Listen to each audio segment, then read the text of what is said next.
وہ مجھے کہنے لگے اللہ نے مجھے اتنی خوبصورت بیٹی دی، اتنی خوبصورت بیٹی دی کہ لاکھوں میں نہیں کروڑوں میں اتنی خوبصورت بچی کوئی نہیں ہوگی، کروڑوں میں۔ اتنا دودھ کی طرح اس کا سفید رنگ، اتنے پیارے اس کے بال، اتنا خوبصورت اس کی آنکھیں، جو اس کو دیکھتا تھا لٹو ہو جاتا تھا۔ ہر عورت اس کو آ کے دیکھتی تھی۔ کہنے لگا کہ میرے گھر میں عورتوں کا، محلے کی عورتوں کا مجمع لگا رہتا تھا۔ عورتیں کہتی تھیں کہ اس کے گھر کے قریب سے ہم گزرتی ہیں، ہمارا دل چاہتا ہے ہم اس بچی کو دیکھیں، ہم بچی کو دیکھنے کے لیے آئے ہیں۔ کہنے لگی وہ بچی ذہین بھی اتنی تھی کہ بلا کی ذہین، اس کو میڈیکل میں داخلہ مل گیا اور وہ میری بیٹی ڈاکٹر بن گئی، اور ڈاکٹر بھی ایسی کانفیڈنٹ تھی کہ سرجن ڈاکٹر بنی۔ کہنے لگا خوبصورت بھی تھی اور قابل بھی تھی، سرجن ڈاکٹر بھی تھی، اس کو ہاسپٹل میں ایک بہت اچھی جاب مل گئی۔ اب جب اس کی عمر 28 سال ہوئی تو میں نے اس کے لیے رشتے ڈھونڈنے شروع کیے۔ کہنے لگے رشتے کا نام لینا تھا کہ رشتوں کی تو بھرمار لگ گئی، ہمارے پاس اس بچی کے لیے 100 رشتے تقریباً آئے۔ اب ہم میاں بیوی پریشان تھے، کس کو ہاں کرے اور کس کو نہ کرے۔ یہ وزیر کا بیٹا ہے، یہ امیر کا بیٹا ہے، یہ فیکٹری والے کا بیٹا ہے، یہ بزنس مین کا بیٹا ہے، اور بڑے بڑے نامی گرامی خاندانوں کے رشتے بیٹی کے لیے۔ ہم چاہتے تھے کہ کوئی رشتہ فائنل کر دیں، مگر میری بیٹی کے اندر عجب اور تکبر بہت تھا۔ جو رشتہ آتا وہ کوئی نہ کوئی اس کے اندر عیب نکال دیتی۔ یہ لڑکا تو دیہاتی نظر آتا ہے، میں اس سے شادی نہیں کروں گی۔ اور کئی مرتبہ کہتی لڑکا تو ٹھیک ہے، ڈاکٹر ہے، مگر اس لڑکے کی ماں دیہاتی ہے، میرا گزارا نہیں ہوگا۔ لڑکے کی ماں دیہاتی ہے، اس پہ رشتہ نہ کر دیتی۔ کہنے لگے کہ 2-4 سال تو اسی طرح گزر گئے، روز کا کام تھا، رشتے آتے اور بچی نہ کر دیتی، اور ہمیں رشتے پسند بھی آتے کہ لڑکا سمجھدار ہوتا، تعلیم یافتہ ہوتا، اور اچھا اس کا کام کاروبار ہوتا، مال پیسے والا ہوتا، سارے وسائل اس کے پاس ہوتے، مگر بچی کا دل مطمئن ہی نہیں ہوتا تھا۔ اور جب ہم اسے کہتے کہ بیٹی رشتہ تو اچھا ہے، تو بیٹی آگے سے جواب دیتی ان رشتوں کا کیا، یہ تو سینکڑوں رشتے جو ہے آ سکتے ہیں، ان کا کیا ہے۔ کہنے لگے کہ 3-4 سال کے بعد اس کی عمر 34 سال ہو گئی، اب رشتے آنے ذرا کم ہو گئے، مگر بچی کو پھر بھی یقین تھا کہ میرے لیے ضرور اچھا رشتہ آئے گا۔ رشتے والوں کو آخر کیا چاہیے جو میرے پاس نہیں ہے۔ اس کو ناز تھا اپنے حسن پہ، اپنی تعلیم پہ، اپنی سمجھداری پہ۔ کہنے لگا کہ پھر اس کے تکبر کی وجہ سے ایک عذاب آیا۔ باپ اپنی بیٹی کا واقعہ خود سنا رہا ہے، کہتے کہ میری بیٹی کے اوپر عذاب آیا، اس نے کسی مریض کی سرجری کی، اور سرجری کرنے کی وجہ سے اس کو کوئی ایسا انفیکشن ہوا کہ میری بیٹی کے ہاتھوں کی جو جلد تھی وہ ساری کی ساری ایسے ہو گئی جیسے مردہ ہوتی ہے، کسی بوڑھے کی ہوتی ہے۔ اب بچی خوبصورت ہے، نوجوان ہے، مگر دونوں ہاتھوں کی جلد جو ہے وہ ایسے ہے جیسے کوئی 90 سال کا بوڑھا ہوتا ہے۔ ہاتھ بدنما بن گئے۔ اب وہ اپنے ہاتھوں کو ظاہر بھی نہیں کرتی تھی۔ اب رشتہ دیکھنے والے آتے تو وہ ان کے سامنے آتی تو اپنے ہاتھوں کو اپنے دوپٹے میں چھپاتی تھی، تو لوگ بھی پریشان ہوتے کہ یہ ہاتھ کیوں نہیں دکھا رہی، اور جس کی نظر پڑ جاتی تھی ہاتھوں پہ وہ رشتہ جو ہے ریجیکٹ کر کے چلے جاتے تھے۔ اب جب رشتے ریجیکٹ ہونے لگے تو میری بیٹی کو فکر لاحق ہوئی۔ کہنے لگا کہ پھر پریشان ہوئی، مجھے کہتی ابو آپ کوئی رشتہ سلیکٹ کر لیں، اب میری عمر 36 سال ہو گئی ہے، لیکن جس سے رشتہ کرنے کی ہم کوشش کرتے وہ ویسے لڑکی کو دیکھتے تو پسند کرتے تھے، جب اس کے دونوں ہاتھوں کو دیکھتے تھے تو ریجیکٹ کر دیتے تھے۔ ساس نہیں مانتی تھی، نند نہیں مانتی تھی، لڑکا نہیں مانتا تھا، ہم ایسی لڑکی سے شادی نہیں کر سکتے، ہو سکتا ہے بیماری بڑھ جائے اور پورے جسم کی جلد ایسی بن جائے، ہم اس لڑکی کے ساتھ کیسے گزارا کریں گے۔ کہنے لگے کہ پھر ایسا وقت آیا کہ رشتے آنے ہی بند ہو گئے۔ کہتے ہیں کہ میں باپ ہوں، اپنی بیٹی کی بات بتا رہا ہوں، ایک ایسا وقت آیا وہ میری بیٹی جو نماز نہیں پڑھتی تھی، وہ رات کو تہجد پڑھتی تھی اور اس کے آنسوں سے مسلح تر ہو جاتا تھا، وہ اللہ سے اپنے لیے بہتر رشتہ مانگتی تھی اور رشتہ نہیں ملتا تھا۔ میں نے اپنی بیٹی کو جو ذلیل ہوتے دیکھا تو میں باپ ہوں کہ بتا رہا ہوں کہ واقعی انسان گناہ کرتا ہے، اس کی سزا آخرت میں تو اس کو ملے گی صحیح، اللہ تعالیٰ دنیا میں بھی اس کی سزا بندے کو دے دیتے ہیں۔ ایسا اس کا تکبر ٹوٹا کہ ایک دن مجھے کہنے لگی ابو آپ کسی ریڑھی والی سے ہی میری شادی کر دیں، اب تو میری عمر 40 کے قریب ہونے لگ گئی ہے۔ اب وہ ڈاکٹر جس کو اپنے حسن پہ ناز تھا، جو سمجھتی تھی میں حور پری ہوں اور کروڑوں میں میری جیسی کوئی خوبصورت نہیں، وہ بچی اپنے باپ کو کہہ رہی ہے بھلے کسی ریڑھی والی سے ہی اب میری شادی کر دیں، میری عمر 40 سال ہونے کو ہے۔ تو گناہوں کی سزا مختلف شکلوں میں ملتی ہے. ان میں سے ایک شکل بیماری بھی ہوتی ہے، اور ایک شکل ہوتی ہے کہ انسان کو اللہ تعالیٰ لوگوں میں بے عزت کر دیتے ہیں، لوگوں کے دل سے اس کی عزت نکال دیتے ہیں. وَمَن يُهِنِ اللَّهُ فَمَا لَهُ مِن مُكْرِمٍ، اور جسے اللہ ذلیل کرنے پہ آتے ہیں اسے عزت دینے والا کوئی نہیں ہوتا. ایک آفیسر تھا 21 گریڈ کا. 21 گریڈ کا آفیسر بڑا آفیسر ہوتا ہے، یہ ڈپٹی کمشنر سے بھی اونچے گریڈ کا بندہ ہوتا ہے، یوں سمجھ لی برابر کے گریڈ کا. وہ رشوت لیتا تھا اور مال پیسہ اس کے پاس بہت تھا. اس کی ذرا کہانی سن لیجئے، یہ حقیقی کہانی ہے. اس بندے نے ایک کالونی کے اندر پلاٹ خریدا اور بہترین گھر بنایا. پھر وہ اپنے گھر کے اندر شفٹ ہو گیا. جب گھر کے اندر شفٹ ہوا تب اس کو پتا چلا کہ گھر کے بالکل ساتھ مسجد تھی اور مسجد کی اذان کی آواز اس کے گھر میں آتی تھی. اب جو نیک بندہ ہے وہ تو خوش ہوتا ہے کہ مسجد کا پڑوس مل گیا. جو فسق و فجور میں پڑا ہوتا ہے، بے نمازی ہوتا ہے، اس کو مسجد کا پڑوس نہیں چاہیے ہوتا.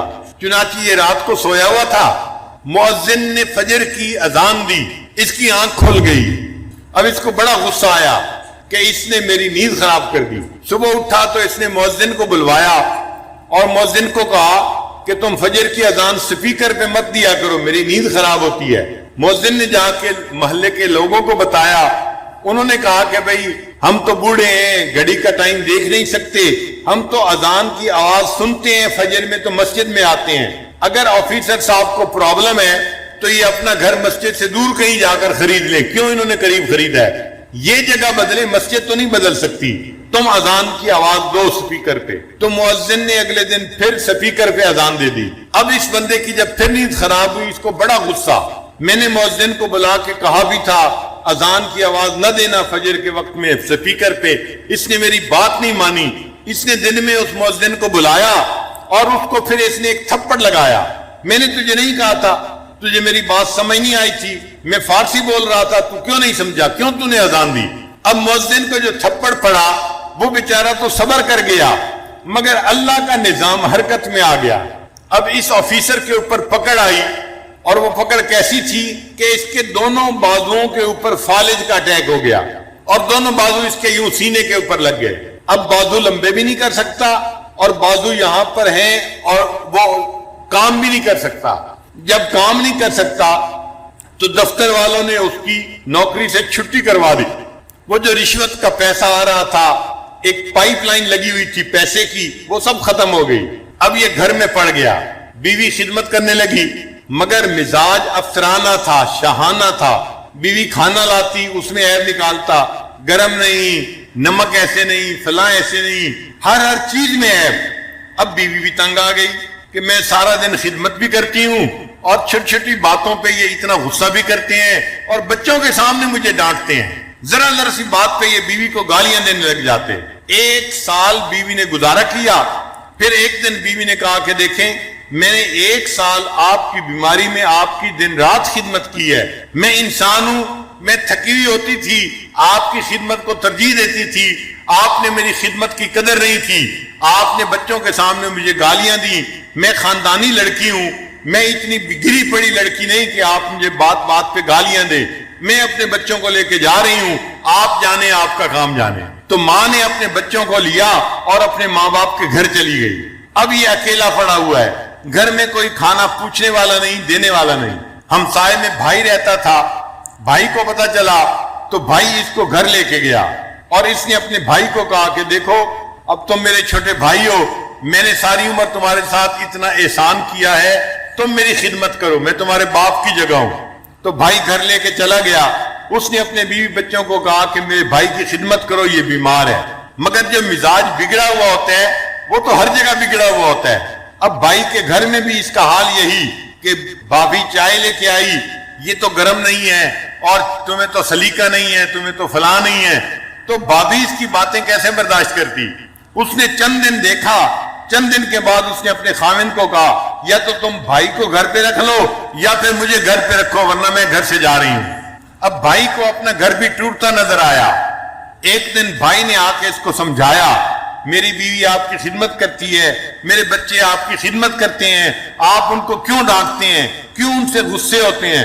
اس نے بھائی کو بھی جو ہے وہ سنانی شروع کر دی تم رن مرید ہو، تم بیوی کے جو ہے غلام ہو، تم کوئی انسان ہو، تم مرد ہو، تمہارا یہ حال ہے، تمہارا یہ حال ہے۔ اب جب اس نے بھائی کو اس کے بچوں کے سامنے ڈانٹا تو بچوں نے اپنے باپ سے کہا ابو جی اس بھائی کو یہاں سے چھٹی کراؤ۔ بھائی کو بھی غصہ آیا۔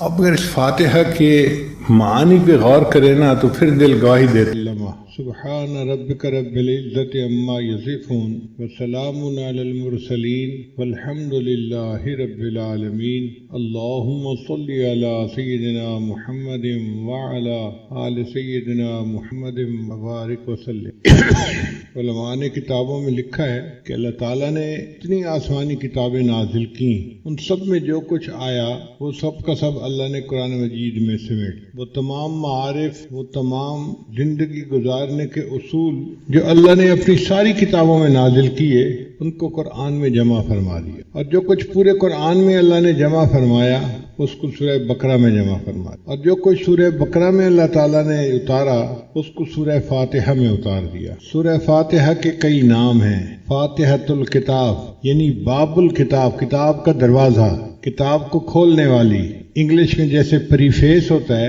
تو یہ پورے قرآن مجید کا نچوڑ ہے، اس کی سمری ہے سورہ فاتحہ۔ اس سورت کو نماز میں پڑھنے کا حکم ہے۔ یہاں تک نبی علیہ السلام نے فرمایا لا صلاۃ الا بفاتحۃ الکتاب، کہ سورہ فاتحہ کے بغیر نماز ہی نہیں ہوتی۔ چنانچہ علماء کہتے ہیں کہ اگر نماز میں سورہ فاتحہ پڑھ لی اور کچھ بھی نہیں پڑھا تو نماز ہو جائے گی، اور اگر سورہ فاتحہ نہیں پڑھی باقی سب کچھ پڑھ لیا تو نماز کو لوٹانا ضروری۔ اتنی اہمیت ہے اس کی۔ آخر نماز کی ہر رکعت میں اس کو پڑھنے کا کیوں حکم دیا گیا؟ اس کے اندر راز ہے۔ اس کو سورہ شفا بھی کہتے ہیں۔ صحابہ کرام فرماتے ہیں کہ جب ہمارے ہاں کوئی بیمار ہو جاتا تھا ہم سورہ فاتحہ پڑھ کے اس کو دم کرتے تھے، یا تو اللہ اس کو شفا دیتے تھے یا وہ اللہ کو پیارا ہو جاتا تھا۔ اتنی کثرت کے ساتھ اس کو پڑھ کے پھونکا جاتا تھا۔ عجیب بات ہے کہ اتنی اہم صورت ہے اور اتنی کثرت سے ہم پڑھتے ہیں لیکن ہمیں اس کے مضامین کا احاطہ نہیں ہے۔ ابھی اگر کسی سے پوچھا جائے کہ آپ بتاؤ کہ سورہ فاتحہ پورے قرآن کا کیسے خلاصہ ہے تو پتہ نہیں ہوگا، اس لیے آج کے جمعہ میں اسی مضمون کو کھولنے کا ارادہ کیا۔ دیکھیں قرآن مجید میں مختلف مضامین وارد ہوئے ہیں۔ مثال کے طور پہ اللہ رب العزت کی عظمت بیان ہوئی ہے، اللہ کی شان کبریائی بیان ہوئی ہے، اللہ تعالیٰ کی صفات کا تذکرہ، اللہ کی شان کا تذکرہ۔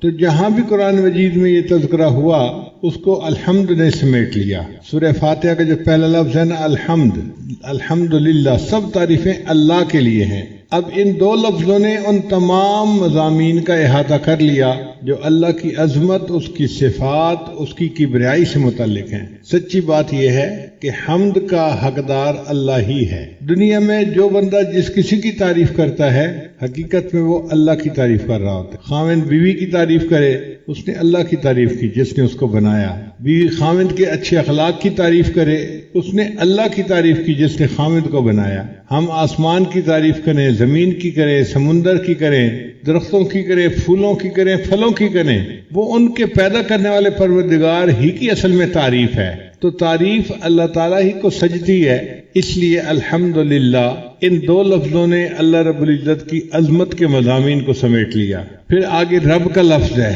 رب کا معنی ہوتا ہے آقا، مولا، کسی کو تربیت دینے والا، پالنے والا، اس کو رب کہتے ہیں۔ یہ رب کا لفظ اللہ تعالیٰ کے لیے خاص استعمال ہوتا ہے۔ اللہ تعالیٰ ہم سب کا رب ہے، نبی علیہ السلام کا بھی رب اللہ ہے، اور اس رب کے مضمون کے اندر بہت گہرائی ہے۔ یہ ایسا وعدہ ہے کہ اللہ نے انسانوں کو دنیا میں بھیجنے سے پہلے ان سے لیا۔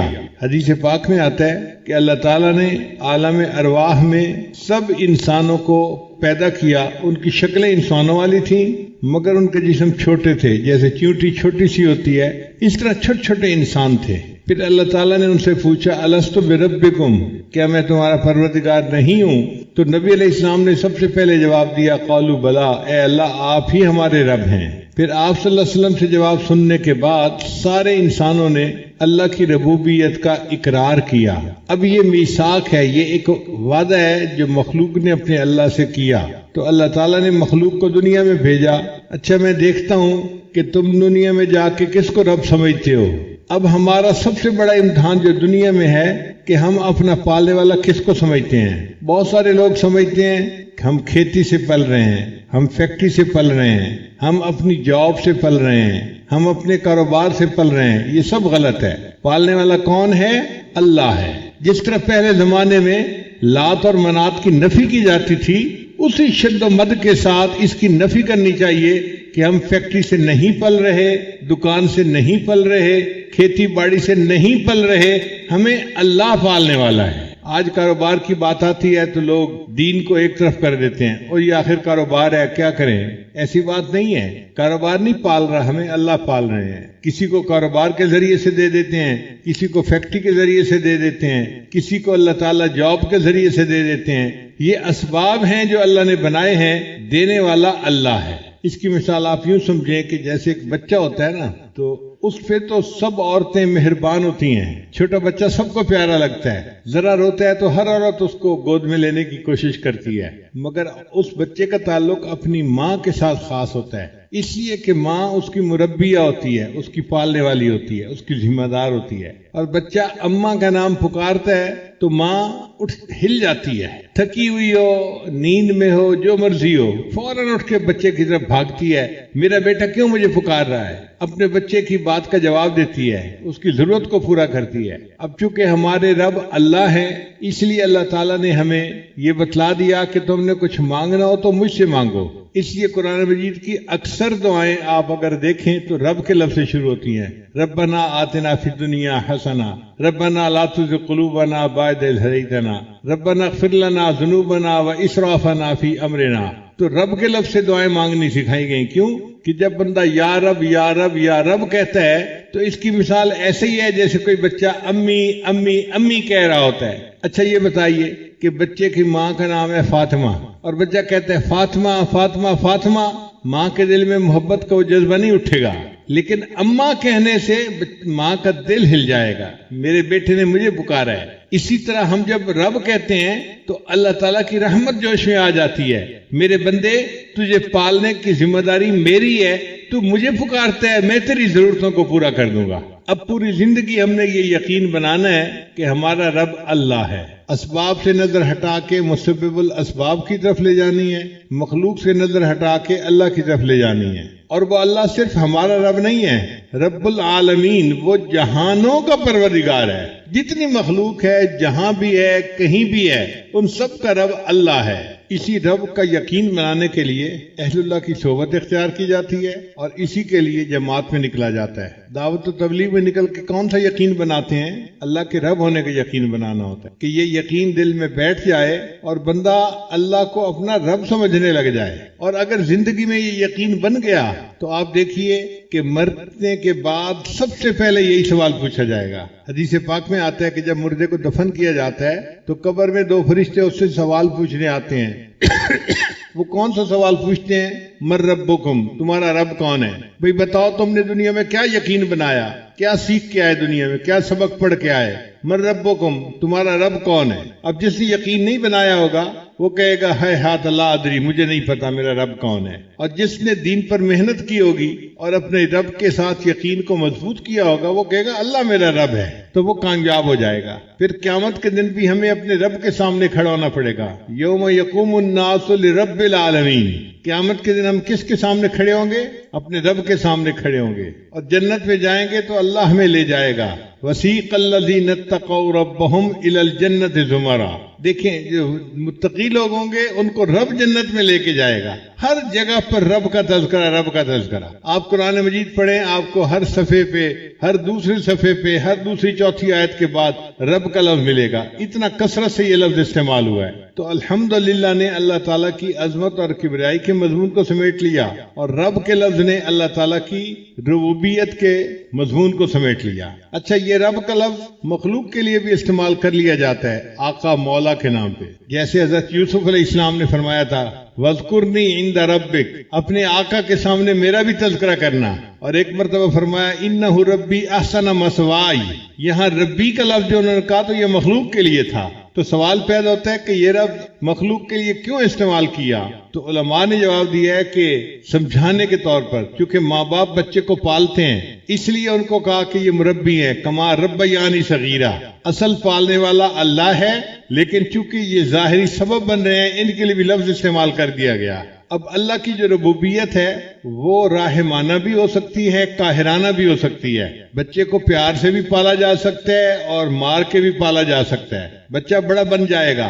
بعض بچوں کو ماں باپ نے بہت شفقت دی ہوتی ہے اور بعض پہ بہت سختی کی ہوتی ہے، بچے پل جاتے ہیں۔ تو اب سوال یہ پیدا ہوتا ہے کہ اللہ تعالیٰ کی ربوبیت جو ہے مخلوق کے ساتھ کیسی ہے؟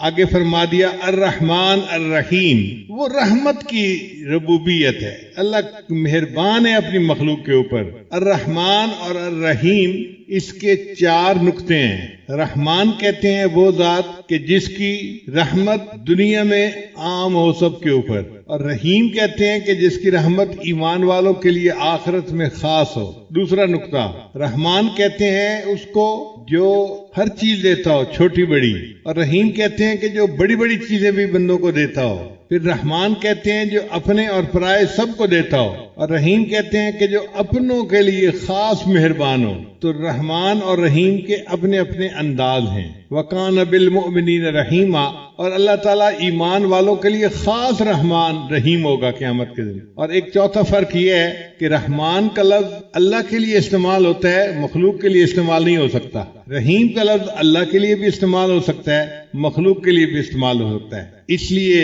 اللہ تعالیٰ نے اپنے حبیب صلی اللہ علیہ وسلم کو رحیم کہا، بالمؤمنین رؤوف الرحیم۔ تو مخلوق کے لیے رحیم کا لفظ استعمال ہو سکتا ہے، رحمان کا لفظ استعمال نہیں ہو سکتا۔ مگر رحمان اور رحیم دونوں صفات کس کی ہیں؟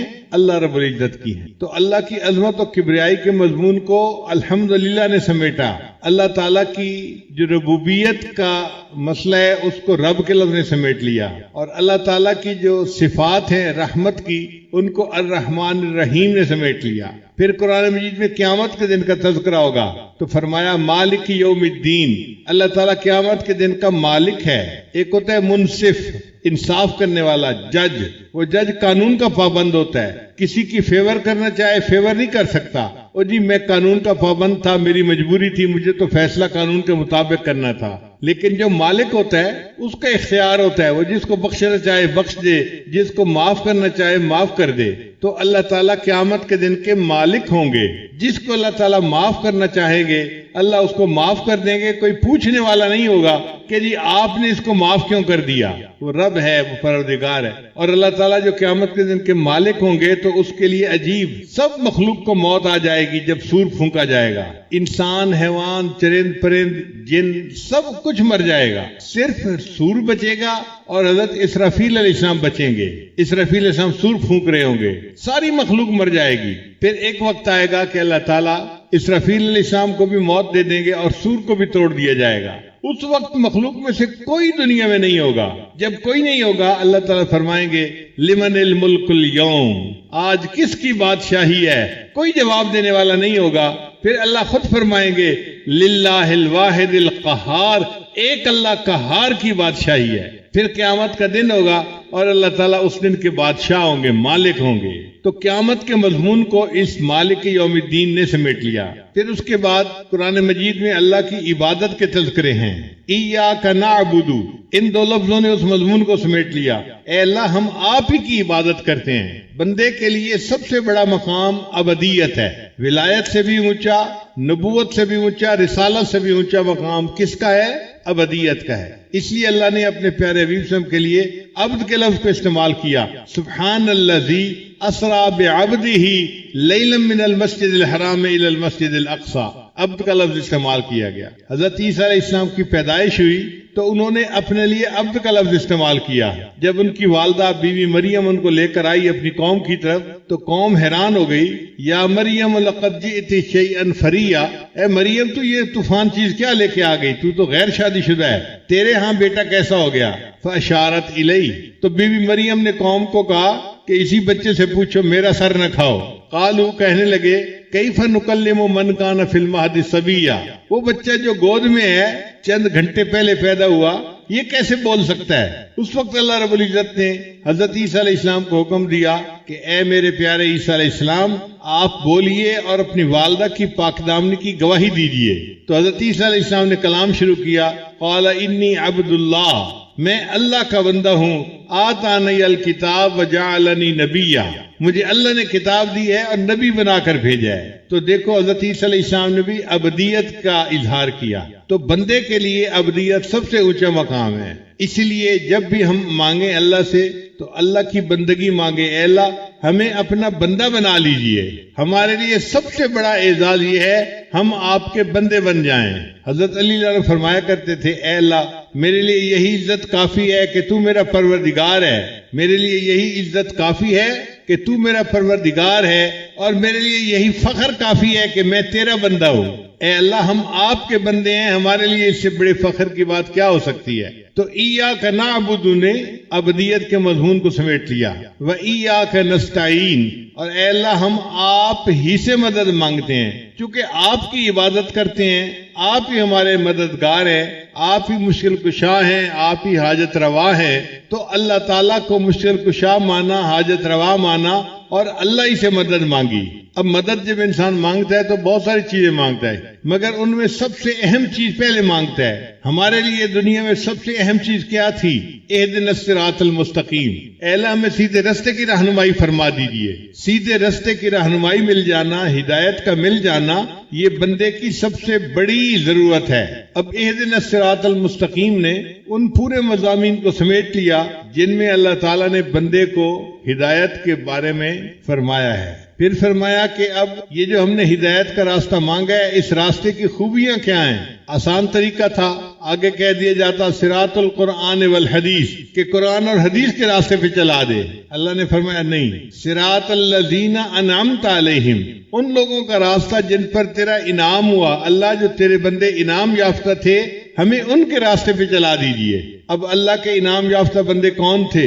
قرآن مجید نے اس کی تفصیل بیان کر دی۔ انعم اللہ علیہم من النبیین والصدیقین والشہداء والصالحین وحسن اولئک رفیقا۔ چار طرح کے لوگ ہوتے ہیں جو انعام یافتہ ہیں، انبیاء، صدیقین، شہداء اور صالحین، نیک بندے۔ تو چار کی بات مانو، ان چار کی بات مانو گے تو تم سیدھے رستے پر رہو گے۔ اور فرمایا کہ چار کی بات مانو گے تو سیدھے رستے پر رہو گے، اور اگر چار کی بات مانو گے دوسرے چار کی تو تم گمراہ ہو جاؤ گے۔ وہ کون سے چار ہیں جن کی بات نہیں مانی؟ فرمایا غیر المغضوب علیہم ولا الضالین۔ اس میں بھی چار قوموں کا تذکرہ کیا، یہود، نصارہ، ملحدین اور مشرکین۔ یہ چار قومیں ہیں، تم نے ان کی بات نہیں ماننی، تو چار کی ماننی ہے، سیدھا رستہ رہے گا، اور چار کی نہیں ماننی ورنہ ہم بھٹک جائیں گے۔ جن کی نہیں ماننی وہ کون چار ہیں؟ یہود، نصارہ، ملحدین، مشرکین، ان چار کی نہیں ماننی۔ اگر ان کی چار کی نہیں مانیں گے تو ہم سیدھے رستے پر رہیں گے۔ اس پر آمین کہلوایا اور نماز کی ہر رکعت میں سورہ فاتحہ کو پڑھنے کا حکم عطا فرمایا۔ اس لیے سورہ فاتحہ کے مضامین کو اگر آپ جمع کریں تو پورے قرآن مجید کے مضامین کا یہ نچوڑ بن جاتا ہے، سمری بن جاتی ہے۔ اس لیے نماز میں جب سورہ فاتحہ کو پڑھا کریں تو اس کے مضامین پہ بھی غور کیا کریں کہ ہم اللہ کے سامنے کیا الفاظ پڑھ رہے ہیں، ان کا مطلب کیا ہے۔ اللہ تعالیٰ سورہ فاتحہ کے ان تمام مضامین کی حقیقت ہمارے دلوں میں اتار دے اور ہمیں اپنی ذات کی ربوبیت کا اور اپنی عبدیت کے کامل ہونے کا یقین عطا فرما دے۔ اب جب پتہ چل گیا کہ راستہ جو ہے وہ انبیاء، صدیقین، شہداء اور صالحین والا راستہ ہے، اور جو گمراہ ہو گئے تھے وہ یہود، نصارہ، ملحدین اور مشرکین ہیں، تو بندہ کہتا ہے کہ یا اللہ ذرا اس کی تفصیل مل جائے۔ تو آگے قرآن شروع کر دیا، الف لام میم ذالک الکتاب لا ریب فیہ ھدی للمتقین۔ میرے بندو تم کتاب کہتے ہو، یہ کتاب ہے، یہ ہدایت دیتی ہے متقی لوگوں کو۔ متقین کا لفظ کیوں کہا؟ اس لیے کہ نیت ٹھیک ہونی چاہیے۔ اگر بندہ قرآن پڑھے اور نیت ہدایت کی ہو تو پھر اس کو ہدایت ملتی ہے۔ اگر نیت میں کوتاہی ہو تو انسان قرآن پڑھ کے بھی کئی دفعہ گمراہ ہو جاتا ہے۔ چنانچہ ہم نے دیکھا ہے یہود و نصارہ اپنی یونیورسٹیوں میں پی ایچ ڈی کرواتے ہیں. یہود و نصارہ پی ایچ ڈی کروا رہے ہوتے ہیں اسلامیات کے مضمون میں. وہ وہاں مسلمان لڑکوں کو قرآن پڑھا کے گمراہ کر دیتے ہیں. تو قرآن مجید کو پڑھے، نیت ٹھیک ہو، ہدایت کی نیت ہو، پھر ہدایت ملتی ہے. اس لیے فرمایا ھدی للمتقین، یہ ہدایت دیتی ہے متقی کو. اب آگے تفصیل کے متقی لوگ کون ہوتے ہیں. متقی لوگ وہ ہوتے ہیں الذین یؤمنون بالغیب، جن جو غیب کے اوپر ایمان لاتے ہیں، بن دیکھے اللہ کو مانتے ہیں، بن دیکھے آخرت کو مانتے ہیں. جو نبی علیہ السلام شریعت لے کر آئے، انہوں نے بن دیکھے اس کو مان لیا. یہ ایمان بالغیب ہے. اس لیے ایمان بالغیب کی اللہ کے ہاں بڑی قدر ہے. موت کے وقت جب بندہ اپنی آنکھوں سے ملک الموت کو دیکھ لیتا ہے اور سمجھ لیتا ہے کہ اب میرے جانے کا وقت آ گیا، اس وقت اگر یہ ایمان قبول کرے تو اس کا ایمان قبول نہیں ہوتا. فرعون جب مرنے لگا تھا تو اس وقت اس نے کہا تھا آمنت برب موسیٰ و ہارون، میں موسیٰ اور ہارون کے رب پر ایمان لے آیا. تو فرشتے نے اس کو کہا آلآن، اچھا اٹس ٹو لیٹ، تو بہت دیر کر دی. تو اس سے پہلے اگر یہ الفاظ کہتا تو قبول ہو جاتے. اب تو نے جب مناظر کو دیکھ لیا آخرت کے، اب یہ ایمان بالغیب نہیں رہا، اب یہ نظر آ رہا ہے، اب تمہارا دعویٰ قبول نہیں ہے. تو بن دیکھے جو ہم نے اللہ کو مانا، اس وجہ سے اللہ کے ہاں ایمان بالغیب کی بڑی قدر و قیمت ہے. کتابوں میں ایک عجیب واقعہ لکھا ہے. ہارون رشید اپنی بیوی کے ساتھ دریا کے کنارے چہل قدمی کر رہا تھا. اس نے ایک بزرگ کو دیکھا، اللہ والے کو دیکھا، وہ مکان بنا رہے تھے. جیسے بچے کھیلتے ہیں نا ریت پانی کے ساتھ، تو وہ اپنے پاؤں ہاتھوں کے ساتھ مکان چھوٹے چھوٹے بنا رہے تھے. ہارون رشید نے دیکھا تو اس نے پوچھا بہلول کیا کر رہے ہو؟ بھئی مکان بنا رہا ہوں. کیوں؟ کہ جو بندہ اس مکان کو خریدے گا میں دعا کروں گا اللہ اس مکان کے بدلے اس کو جنت میں مکان عطا فرما دے. بہلول قیمت کیا ہے؟ اس نے کہا 1 دینار قیمت ہے، یعنی 1 روپیہ قیمت ہے. بہلول سمجھا کہ یہ موجی بندہ ہے اور یہ جہاز ہے جو پرواز کر رہا ہے، بس موج میں بیٹھا ہوا ہے. پیچھے اس کی بیگم آئی، اس نے بھی سلام کیا. بہلول کیا کر رہے ہو؟ مکان بنا رہا ہوں. کیوں؟ جو خریدے گا میں دعا کروں گا اللہ اس مکان کے بدلے اس کو جنت میں مکان عطا فرما دے. وہ عورت ذات تھی، دل میں اللہ والوں کا احترام تھا. اس نے پوچھا قیمت کتنی ہے؟ کہنے لگا 1 دینار. اس نے 1 دینار پرس میں نکال کے دے دیا. اچھا میرے لیے دعا کر دینا. اب جب رات ہوئی تو ہارون رشید نے خواب دیکھا کہ جنت ہے اور اس کے خوبصورت مکان ہے اور یہ پھر رہا ہے، جنت کی سیر کر رہا ہے. بڑا حیران، ایک مکان کی 1 اینٹ سونے کی، 1 اینٹ چاندی کی، اور مشک کا سیمنٹ اس میں استعمال ہوا ہے. ایک مکان دیکھا جو بے جوڑ ہیرے موتی کا بنا ہوا تھا. ایک مکان سرخ یاقوت کا بنا ہوا تھا، روبی کا بنا ہوا تھا. روبی کا چھوٹا سا پتھر ہوتا ہے انگوٹھی میں لگا ہوا. عورتیں اس انگوٹھی کو پہنتی ہیں تو پھر اپنا ہاتھ دوسری عورتوں کو دکھا رہی ہوتی ہے کہ دیکھو میری انگلی میں روبی کا پتھر ہے. اب چھوٹے سے پتھر کی اگر اتنی قیمت ہے تو وہ مکان پورا کا پورا روبی کا بنا ہوا تھا. ہارون رشید بڑا حیران ہوا. ذرا غور سے دیکھا تو اس کے دروازے پر اس کی بیگم کا نام لکھا ہوا تھا، زبیدہ خاتون. تو ہارون رشید خوش ہو گیا. کوئی بات نہیں، میری بیگم کا گھر ہے، چلو میں اندر سے جا کے دیکھتا ہوں کیسا ہے. جب دروازے میں سے داخل ہونے لگا تو وہاں فرشتہ بیٹھا ہوا تھا، سیکورٹی گارڈ بیٹھا ہوا تھا. اس نے روک لیا. بھائی تم کون ہو جو اندر جانا چاہتے ہو؟ بھائی یہ جس کا نام لکھا ہوا ہے نا میں اس کا خاوند ہوں. انہوں نے کہا سوری، اس جہان کا قانون یہ ہے کہ جس کا نام ہوتا ہے وہی جا سکتا ہے، دوسرا نہیں داخل ہو سکتا، تم جاؤ واپس. جب وہ سیکورٹی گارڈ نے دھکا دیا تو بادشاہ سلامت کی آنکھ کھل گئی. اب سوچنے لگا کہ میری بیوی مجھ سے زیادہ عقل مند نکلی، اس نے مکان کا سودا کر لیا اور میں نے تو موقع ضائع کر دیا. اب بڑا افسوس ہو رہا ہے. افسوس اس کو 2 وجوہات سے تھا. ایک وجہ یہ تھی کہ میں نے موقع ضائع کر دیا، اور اس سے بڑا افسوس یہ تھا کہ میں نے سودا نہ کیا، بیوی نے کر لیا. اب جب بیوی اچھا کام کر لے خاوند نہ کرے تو خاوند کا حال برا ہوتا ہے. سارا دن سوچتا رہا کیا کروں. تو انسان کے دماغ کے اندر یہ صلاحیت ہے، وہ آفٹر میتھ کرتا ہے. کام کے ہو جانے کے بعد پھر دماغ سوچتے ہیں اچھا اب کیا کیا جا سکتا ہے. تو سارا دن آفٹر میتھ کے اندر مبتلا رہا. پھر ذہن میں خیال آیا آج جاتے ہیں، اگر بہلول آج مکان بنا رہا ہوا نا تو میں نے تو ضرور مکان خرید لینا ہے. اب دوسرے دن پھر بیوی کو لے کے دریا کے کنارے، آنکھیں اس کی بہلول کو تلاش کر رہی تھی. اللہ کی شان، ایک جگہ اس نے دیکھا بہلول پھر بیٹھا ہوا مکان بنا رہا تھا. بادشاہ سلامت جلدی اس کے پاس گئے. السلام علیکم بہلول، کیا حال ہے؟ اس نے کہا ٹھیک ہے. بہلول ٹول خدے؟ اس نے کہا ہاں سب ٹھیک ہے. کیا کر رہے ہو؟ اس نے کہا مکان بنا رہا ہوں. کیوں بنا رہے ہو؟ اس لیے بنا رہا ہوں کہ جو خریدے گا میں اس کے لیے دعا کروں گا اللہ اس مکان کے بدلے اس کو جنت کا مکان عطا فرما۔ تو بادشاہ نے کہا بھئی قیمت کتنی ہے؟ اس نے کہا بادشاہ سلامت پوری دنیا کی بادشاہی۔ ہارون رشید حیران ہو گیا، بہلول کل تو 1 دینار قیمت مانگ رہے تھے اور آج پوری دنیا کی بادشاہی۔ میں پوری دنیا کا بادشاہ بھی نہیں، اپنی بادشاہی بھی دے دوں تو قیمت ادا نہیں کر سکتا، یہ فرق کیوں ہے؟ اس نے کہا بادشاہ سلامت کل سودا بن دیکھا تھا قیمت تھوڑی تھی، آج سودا دیکھا ہوا ہے اس لیے قیمت زیادہ ہو گئی ہے۔ تو آج ہم نے بن دیکھے اللہ کو مانا ہے، جنت کی قیمت تھوڑی ہے۔ موت کے وقت جب آخرت کے مناظر دیکھ لیں گے تب ہم قیمت بھی نہیں ادا کر سکیں گے اور جنت کے حقدار بھی نہیں بن سکیں گے۔ اس لیے اس ایمان بالغیب کی بڑی قدر کرنی چاہیے، پکا رہنا چاہیے۔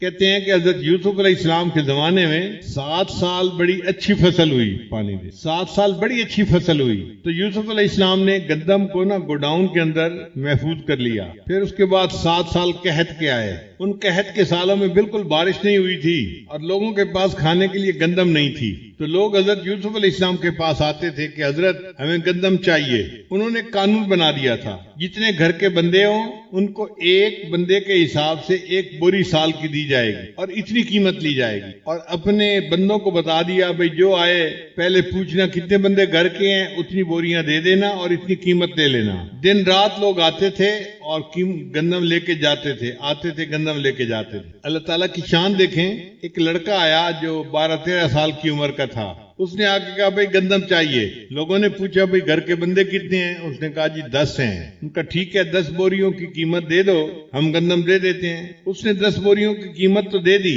پھر کہنے لگا مجھے گندم زیادہ چاہیے۔ ورکل نے کہا بھئی ہم نہیں دے سکتے، اگر زیادہ چاہیے فیور چاہیے تو یوسف علیہ السلام کے پاس چلے جاؤ، ان کا اختیار ہے جس کو چاہیں جتنا دے دیں۔ تو وہ لڑکا یوسف علیہ السلام کے پاس آیا، حضرت گندم چاہیے۔